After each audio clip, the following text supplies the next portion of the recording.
Remark వచ్చింది 10,000 కోట్లు దోపిడీ జరిగిందంటే మాత్రం మమ్మల్ని తిడతాడు. మిమ్మల్ని అప్రిషియేట్ చేసుకున్నప్పుడు ప్రభుత్వాన్ని మెచ్చుకున్నాను, ముఖ్యమంత్రి గారు మంచి కార్యక్రమం తీసుకుని చెప్పారు.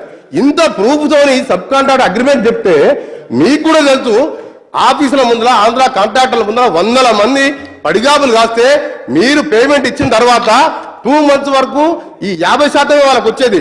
ఇప్పటికే నా డిమాండ్ ఏంటంటే మెయిన్ కాంట్రాక్టర్ ఎవరైతే చేయకుండా డిమాండ్ చెప్తారు దేశ స్పీకర్ మేడం, మీరు చెప్పిన సబ్జెక్టే పదే చెప్తున్నారండి. చెప్పిన సబ్జెక్టే రిపీట్ అవుతుంది, చెప్పిందే రిపీట్ అవుతుంది.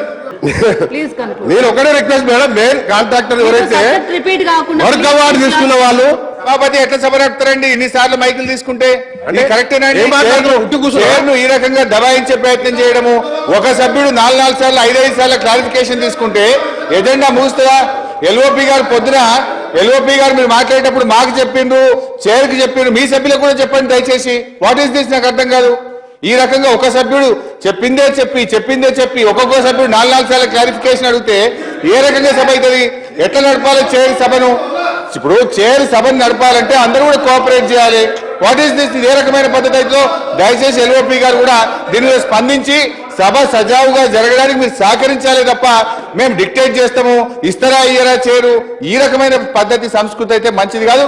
ఈ రకంగా మనం సభా కార్యక్రమాలని ఎజెండాను పూర్తి చేయలేము.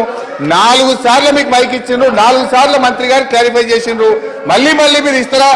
ఇదేం పద్ధతి అండి? ఈయన ఎందుకంటే మధ్యలో ఇంటర్ఫియర్ అయ్యి కాంగ్రెస్ పార్టీ 44 ఏళ్ళు అన్నాడు కాబట్టి మేము కూడా మాట్లాడవలసి వచ్చింది అధ్యక్ష. వారు మాట్లాడింది ప్రజలకు పోతే రాంగ్ మెసేజ్ పోతుంది. మేము కట్టిన ఒకసారి జ్ఞాపకం చేశాము.